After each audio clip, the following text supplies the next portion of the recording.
నమస్కారం. ధర్మ సందేహాలు కార్యక్రమానికి సాదర స్వాగతం. ధర్మో రక్షతి రక్షితః. ధర్మాన్ని రక్షిస్తే ఆ ధర్మం మనల్ని రక్షిస్తుంది.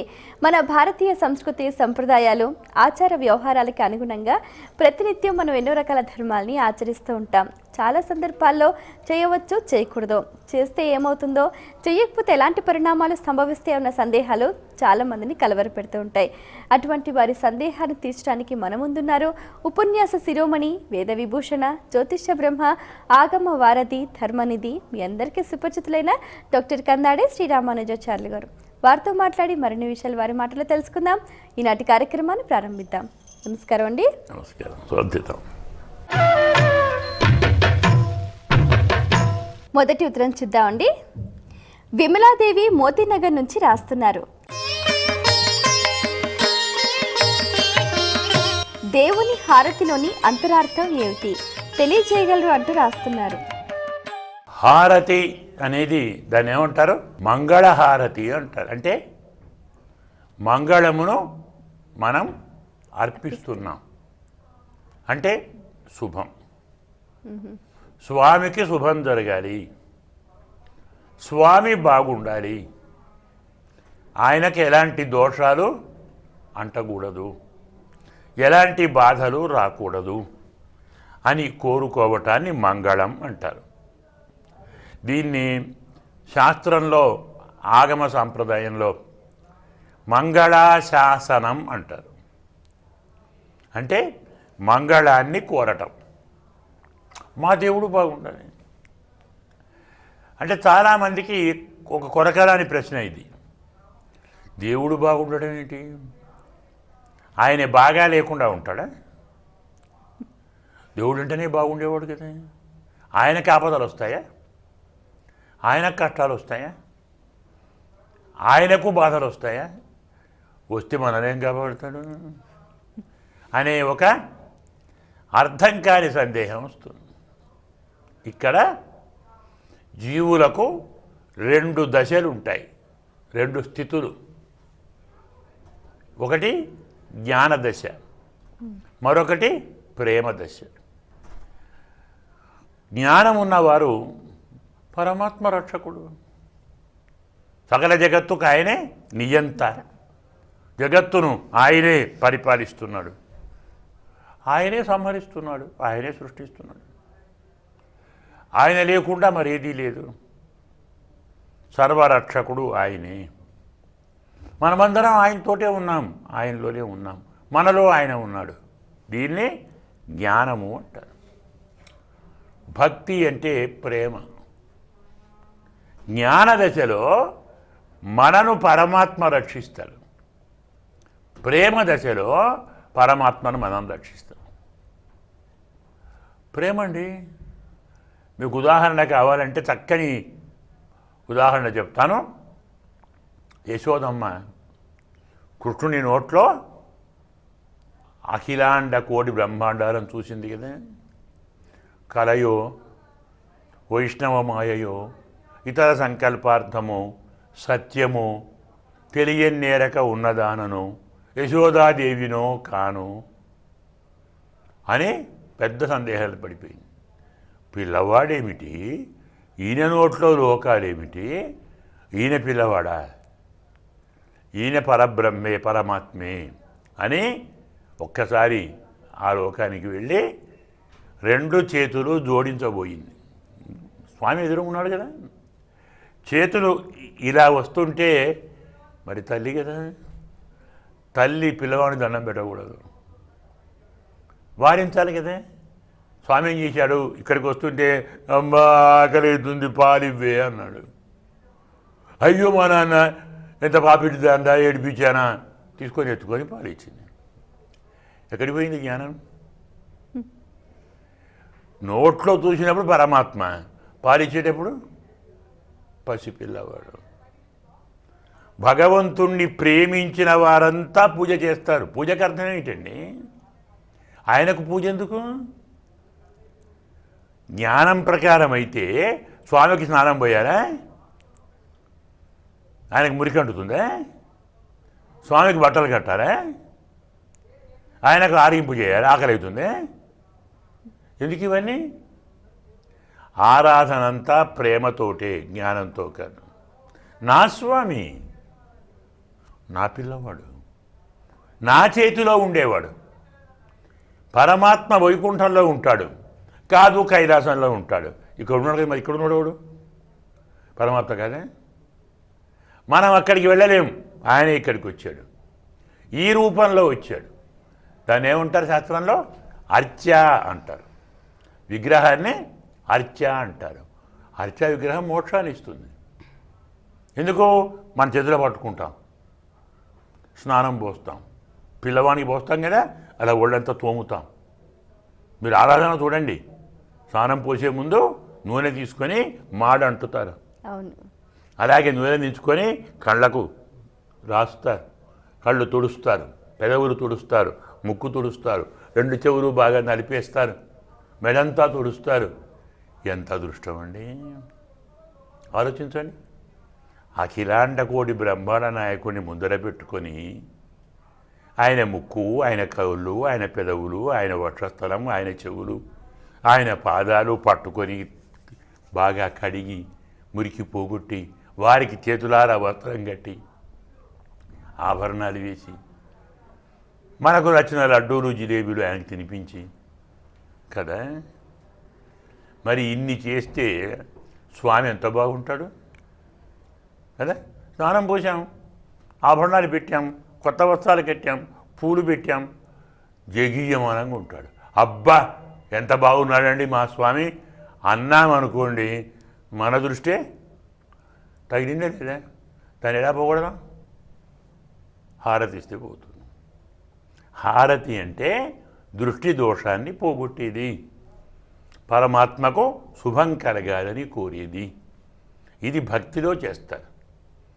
భక్తిలో తప్పు కాదు, మనం చేయటం లేదు, లోకమంతా చేస్తుంది. యశోదమ్మ చేసింది, కుంతి చేసింది, రామునికి విశ్వామిత్రుడు చేశాడు. తాను చేసే యజ్ఞాన్ని కాపాడమని పిలుచుకొని పోయిన రాముణ్ణి తాటక మీదికి వస్తే ఏం చేశాడు? హుం అని తరిమేశాడు తాటక దూరంగా.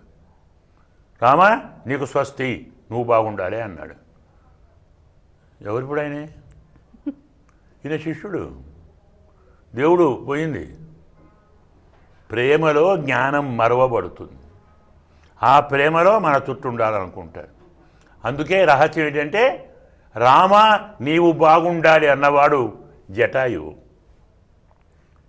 రామ నేను అన్నవాడు దశరథుడు. నువ్వు రాజైతే నేను చూడాలి, నువ్వు పరిపాలన చేస్తుంటే నేను చూడాలి అన్నాడు దశరథుడు. అమడు జటాయువు అనలేదు, నువ్వు బాగుండాలి, నేను బాగుండాలి, నాకు భార్య కావాలి, నాకు భర్త కావాలి, నాకు పిల్లలు కావాలి, నాకు ఇల్లు కావాలి, నాకు సంపదలు కావాలి అని కోరేవాడు భక్తుడు కాదు. నీకు బాగు జరగాలి, నువ్వు బాగుండాలి అన్న కోరేవాడే నిజమైన భక్తుడు. చిన్నిమా పుట్టకు శ్రీరామ రక్ష అన్నవాడు భక్తుడు కాదు. శ్రీరామ రక్ష రాముడికే ఉండాలి, మొదలు నువ్వు బాగుండాలి. సీతమ్మ చెప్తుంది రాముడు బాగుండాలని, కౌసల్య చెప్పింది, దశరథుడు చెప్పాడు, విశ్వామిత్రుడు చెప్పాడు, జనకుడు చెప్పాడు. ప్రేమ దశలో మంగళాశాసనం, మంగళాశాసనమే మంగళహారతి. మనకు ద్రవిడ సాంప్రదాయంలో పెరియాళ్ళు వారని ఉన్నారు. ఆయన పొల్లాండు పొల్లాండు పల్లాయిరతాండు పరకోడి నూరాయిరమని 100,000 సంవత్సరాలు నువ్వు బాగుండాలి అన్నాడు. అందుకే ఆయనను పెరియ ఆళ్ళవారు, పెద్ద జ్ఞాని. ఎందుకు? భగవంతుని బాగా కోరాడు కాబట్టి. ఇది మంగళహారతిలో ఆంతర్యం. పరమాత్మకు దిష్టి తీశాం కాబట్టి దిష్టి తీసినటువంటి హారతిని కళ్ళకు అద్దుకోవచ్చా? అద్దుకోవచ్చా? దిష్టి తీశాం కదా, అది మనకు కావాలా? ఆ దిష్టి మాకు తగలాలా? అందుకే సంప్రదాయం ప్రకారం మంగళహారతిని కళ్ళకు అద్దుకోకూడదు, ఆయన కళ్ళకు అద్దకూడదు. చాలామంది చేస్తారు, హారతి ఇచ్చి దేవునికి అద్దుతారు, తర్వాత మనం అద్దుకుంటారు. ఏం కర్మ ఇది? అంటే నీ దృష్టి నీకే, నా దృష్టి నాకేనా? మంగళహారతికి నమస్కారం చెయ్యి. ఎందుకు? పరమాత్మకున్న దృష్టి దోషం పోగొట్టిన గొప్పదానవు కదా అని నమస్కారం చెయ్యి. కళ్ళకి అద్దుకోవద్దు, మరోటి మనం చేయొద్దు. ఇందులో పరమ భావన, మధురమైన ప్రేమ, పవిత్ర ప్రేమ మాడహారతిలో ఉంది. మరో ఉత్తరం చూద్దామండి. హైదరాబాద్ నుంచి భార్గవి రాస్తున్నారు. ఏ ఏ విషయాల్లో సంతృప్తి చెందకూడదు తెలియచేయగలరు అంటూ రాస్తున్నారు. పరమాత్మను సేవించటంలో తృప్తి పొందకూడదు. భగవంతుని నామ సంకీర్తనం చేస్తున్నప్పుడు తృప్తి పొందకూడదు. జ్ఞానాన్ని సంపాదిస్తున్నప్పుడు తృప్తి పొందకూడదు. ఎందుకంటే ఓ పటాన జ్ఞానం అయిపోయేది కాదు కదా. ప్రపంచం ఎవరికైనా అన్నీ వచ్చా. నహి సర్వం జానాతి. ప్రపంచంలో ఏ ఒక్కడు అన్నీ తెలిసినవాడు ఉండడు. ఇంకో మాట ఉన్నాడు భరద్వాజ మహర్షి. ఆయన ఏమంటాడు? అవిజ్ఞాతం బహ్వస్థితి జ్ఞానం స్వాధ్యాయ. అంటే నాకు తెలిసిన దానికంటే తెలియనిదే ఎక్కువ ఉన్నదని తెలుసుకోవటమే స్వాధ్యాయము అన్నాడు. అందువల్ల ఎంత గొప్పగా చదువుకున్నా వాడికి ఆ రంగమే వచ్చు, పక్క రంగం రాదు కదా. ఇప్పుడు డాక్టర్ గారు ఉన్నారు, డాక్టర్ గారు శరీరం ఎలా ఉందో చెప్తాడు. మీరు డాక్టర్ గారు రామని చెప్తాడా? పోనీ డాక్టర్ గారు ఇంజనీరింగ్ అయి వంతెన కడతాడా? ఇంజనీరు ఇంజక్షన్ ఇస్తాడా? డాక్టరే ఇప్పుడు ఎలా ఉన్నారు డాక్టరు? కంటికో డాక్టరు, చెవికో డాక్టరు, ముక్కుకో డాక్టరు, గొంతుకో డాక్టరు, అంత స్పెషలిస్టులు. చెప్తాను కదా, ఈఎన్టీ ఏదో అంటారు చూడండి, స్పెషలిస్ట్ ఉంటారు. అంటే వాడికి కన్నే తెలుసు. పొరపాటు చెవికే దెబ్బొస్తే నాకేం తెలియదు. అవునా? మన కథ ఉంది పాత రోజుల్లో. తెనాలి రామకృష్ణ కథ చెప్తారు పెద్దలు, చిన్నప్పుడు చెప్పుకున్నారు. ఇప్పుడు అవన్నీ లేవు. పాత రోజుల్లో మన తెలుగు భాషగా ఇలాంటి కథలు ఉండేది. కొంచెం జ్ఞానం వస్తుంది. తెనాలి రామకృష్ణుడు రాజసభలోకి వెళుతుంటే ద్వారపాలకుడు, అయ్యా రేపు మంచి రోజా, మా అబ్బాయికి నామకరణం చేస్తాను, కొంచెం చెప్పండి అన్నాడు. అవి నాకు తెలియవురా, నాకు తర్కం, వ్యాకరణం, కవిత్వం చెప్తాను తప్ప పంచాంగం, ముహూర్తం నాకు తెలియదురా అన్నాడు. ఇంతేనా? ఇంత పెద్ద పండితుడవు, అన్ని పద్యాలు చెప్తావు, అందరిలో గొప్పగా గౌరవం పొందుతావు, ముహూర్తం చూడరాదా? ఇంతేనా నువ్వు అన్నాడు. అది వాడడం లేదు, వాడితో వేరేవాడు అనిపించాడు. అంటే వాడిని అవమానించాలి. నవ్వాడు, వెళ్ళిపోయాడు. పెద్దవాళ్ళు ఏం మాట్లాడరు. మరునాడు 9 గంటలకు వచ్చాడు. వీడు ద్వారపాలకుడు, భటుడు, మన ఇంత పెద్ద కత్తి ఉంటుంది, తీస్తాడు. నాయన కొంచెం గడ్డం పెరిగింది, కాస్త కత్తితో క్షౌరం చేస్తావా అన్నాడు. ఓయ్ ఏమనుకున్నావయ్యా, ఇది క్షౌరం చేసే కత్తి అనుకున్నావా? యుద్ధం చేసేది. ఇంత పెద్ద కత్తి ఉన్నది, ఇంత గీకలేవా? నువ్వే మీరుడేవయ్యా, అయ్యో బతుకు బాయల బర్రాదు అన్నాడు. వాడికి అర్థమైంది, నాయనా దండం, నీ కాడు పట్టుకుంటాను, తప్పైంది, క్షమించండి. కాబట్టి ఒక రంగంలో జ్ఞానం ఉన్నవాడు మరో రంగంలో జ్ఞానం ఉండదు. కాబట్టి జ్ఞానానికి తృప్తి లేదు, ధ్యానానికి తృప్తి లేదు, భగవంతుని సేవకు తృప్తి లేదు, భార్యను ప్రేమించటానికి తృప్తి లేదు, భర్తను ప్రేమించటానికి తృప్తి లేదు, ప్రేమకు తృప్తి లేదు. కానీ తృప్తి కోరికకు ఉండాలి, కోరికలు పెంచుకోకూడదు. సంపద కావాలంటే తృప్తి ఉండాలి, సంపద రావటానికి తృప్తి ఉండాలి, తీసుకునే ఆహారానికి తృప్తి ఉండాలి, చేసే విహారానికి తృప్తి ఉండాలి. అందువల్ల జ్ఞానానికి, భక్తికి, ప్రేమకు, విద్యకు ఈ 4ంటికి తృప్తి ఉండరాదు. అలా తృప్తి పడ్డవాడు అనుకున్న దాన్ని లోకంలో సాధించలేడు. మరో ఉత్తరంలో వారి సందేహం చూద్దామండి. హైదరాబాద్ నుంచి బాలాజీ రాస్తున్నారు. వెండి గోవు ప్రతిమను దానం చేయవచ్చా తెలియచేయగలరు అంటూ రాస్తున్నారు. సలక్షణంగా దానం చేయవచ్చు, హాయిగా తీసుకోవచ్చు.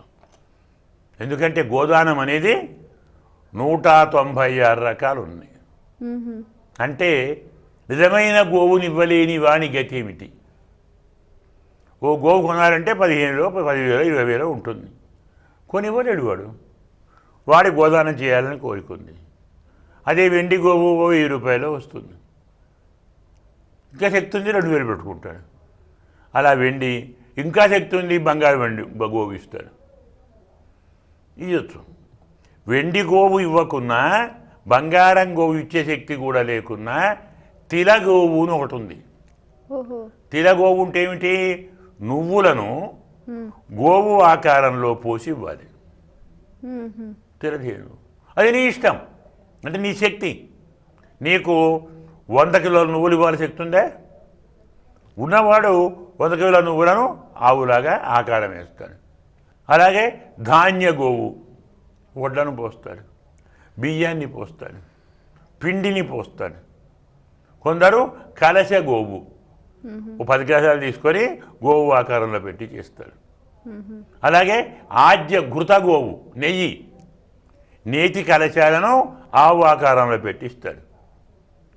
ఏమి ఈత కాకుంటే జలగోవు, నీటినే అన్ని కలశాలు లేకుంటే ముంతలు ఉంటాయి మట్టివి, మట్టి ముంతల్లో నీళ్లు పోసి ఆ మట్టి ముంతలను గోవు ఆకారంలో పెట్టి దానం ఇవ్వు. మన శాస్త్రము, మన ఋషులు పరమ దయాళువులు. ఇప్పుడు అనుకునే రీతిలో కారు వాడు పుణ్యము రావాలి, వాడి అజ్ఞానము పోవాలి, వాడికి ధర్మము తెలియాలి. ఈ 3 వాడికున్న శక్తి మించకుండా చేయగలగాలి. శక్తి లేనివాడు పూజలు చేయవని శాస్త్రం చెప్పింది కాబట్టి అప్పు చేసి చెయ్యాలనుకోవడం తప్పు. శక్తి ఉన్నవాడు లేదని చెప్పి తక్కువ ఇవ్వటము తప్పు. అంటే అన్ని రకాల వాళ్లకు, అన్ని తరగతుల వాళ్లకు, అన్ని విధాలు ఉన్న వాళ్లకు అన్ని పుణ్యంగా చేసే అవకాశం మన ఋషులు ఇచ్చారు. సత్యవ్రతం ఉంది, సత్యవ్రతంలోనే గోధుమ రవ్వ కానీ గోధుమ పిండి కానీ అన్నాడు ప్రసాదానికి. అభావే శారిచూర్ణంచ అన్నాడు. ఒకవేళ గోధుమ పిండి కొనే శక్తి లేదు, బియ్య పిండి పెట్టు. ఆ శక్తి లేదు, అంత గుడం పెట్టు, బెల్లం పెట్టి అరిగింపు చెయ్యి. ఋషులు నిక్కచ్చిగా వ్యవహరిస్తారు ధర్మం విషయంలో, పూజలో శక్తి విషయంలో కాదు. నీకున్న శక్తిలోనే స్వామిని పూజించు. స్వామి నువ్వు ఏమిచ్చాడని చూడడు, నీ మనస్సులో ఏముందో చూస్తాడు. నా పైన నీకు ఎలాంటి భక్తి ఉందో చూస్తాడు తప్ప నాకు వీడు ఎంత ఇచ్చాడో చూడడు. భగవంతుడు మనం ఇవ్వటం ఏంటి? ఆయనే మనకి ఇస్తాడు కదా. అందుకోసమని ఎలాంటి సందేహం లేదు. వెండి ఆవును ఇవ్వు, బంగారు ఆవును ఇవ్వు, బియ్యంతో ఇవ్వు, గోధుమలతో ఇవ్వు, వడ్లతో ఇవ్వు, చేత కాదు నీళ్లతో ఇవ్వు, సరిపోతుంది. మరో ఉత్తరం చూద్దామండి. శివాజీ రాజమండ్రి నుంచి రాస్తున్నారు. పితృదేవతలలో అర్యముడు అంటే ఎవరు తెలియచేయగలరు అంటూ రాస్తున్నారు. పితృదేవతలు 18 మంది ఉన్నారు. అందులో కొన్ని విభాగాలు 11 మంది, కొన్ని 9, కొన్ని 5, కొన్ని 3 పితామహ అంటాం. ఇందులో పురూరవ ఆర్ద్రక సంజ్ఞ అనేటువంటిది విశ్వే దేవతలు. వసు రుద్ర ఆదిత్యులు అనేవాళ్ళు పితృదేవతలు. వసువులు అంటే అష్టవసువులు 8 మంది, రుద్రులు అంటే 11 రుద్రులు, ఆదిత్యులు అంటే 12 మంది. ద్వాదశాదిత్యులు, 11 రుద్రులు, అష్టవసువులు, వీళ్ళు పితృదేవతలకు అధిష్టాన దేవతలు. మనం అంటాం కూడా వసు రుద్ర ఆదిత్య స్వరూపేభ్య పితృభ్య స్వధ అంటాం. మన మాటలోనే ఉంది.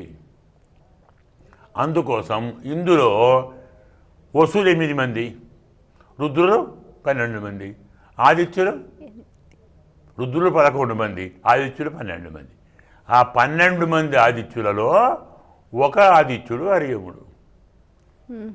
అర్యముడు అంటే ఆదిత్యుడే, అంటే సూర్యభగవానుడే. ఆదిత్యులు 12 మంది, 12 పేర్లతో 12 మాసాలలో వస్తారు. సూర్యులు 12 మూర్తులుగా ఏర్పడి ఒక్కొక్క మాసానికి ఒక్క సూర్యుడు వస్తాడు. అందులో ఒక సూర్యుడు అర్యమ. అర్యమ అంటే ఏమిటి? శబ్దాన్ని జాగ్రత్తగా చూస్తే జ్ఞానాన్ని ఇచ్చి అజ్ఞానాన్ని పోగొట్టేవాడు. సూర్యభగవానుడు చీకటిని పోగొట్టి వెలుగునిస్తాడు. చీకటి అంటే అజ్ఞానం, వెలుగంటే జ్ఞానం. ఇలా అర్యమ అంటే ద్వాదశాదిత్యులలో ఒకడు. ఈ మహానుభావుడు పితృస్థానంలో ఉన్నప్పుడు చాలా విశేషమైన మహిమ కలిగి ఉంటాడు. మనకు 12 మంది సూర్యులకు ఇచ్చినా చేసేటువంటి పిండ ప్రదానం కానీ, తర్పణం కానీ, దానం కానీ అర్యమ రూపంలో ఉన్న పితృదేవతే స్వీకరిస్తాడు. తక్కిన వారు ఇతనికి ఆ శక్తి ఇస్తారు. అంటే పిండ ప్రదానంలో ఒకరు, తర్పణ ప్రదానంలో ఒకరు, వస్తు ప్రదానంలో ఒకరు, అలాగే తర్పణంలో నూరుతో తర్పణం, డబ్బులతో తర్పణం. ఇలా మొత్తం ప్రక్రియలు మనకి ఎన్ని ఉంటాయి? 12, 11, 8 ఎన్ని? 31. ఇద్దరు విశ్వదేవతలు 33. తర్పణాలు 33 ఉంటాయి. ఆ 33 తర్పణాలకు ప్రతీకగా 3 పిండ ప్రదానం చేస్తారు. ఈ 3 కూడా 1, 2, 3 మన పైన వాటిపైన ఒక శిఖరాకారంలో ఉపపిండాలుగా పెడతారు. వాళ్ళు ఉపదేవత అంటారు. అంటే 3, 3 ఎన్ని? 33. ఈ 33 ఆ స్వరూపం, ఈ 33 ఆ తర్పణం, ఈ 33 ఆ విధానం. ఇది అర్యమ అంటే తెలుసుకోవలసిన కించిత్ రహస్యం. చాలా సంతోషం అండి. మీ అమూల్యమైన సమయాన్ని కేటాయించి మా ప్రేక్షకుల ధర్మ సందేహాలకు శాస్త్రీయ సమాధానాలు అందించినందుకు ధన్యవాదాలు. శుభం తల్లి, వర్ధత. వీక్షించారు కదండి, ఇది ఇవాల్టి మన ధర్మ సందేహాలు కార్యక్రమం. మీకు కూడా ఏమైనా ఆధ్యాత్మిక ధర్మ సందేహాలు కలిగితే మా ఈ కార్యక్రమానికి మీ సందేహాల్ని క్లుప్తంగా, సూటిగా, స్పష్టంగా పోస్ట్ కార్డ్పై లేదా ఈమెయిల్ ద్వారా రాసి పంపించండి.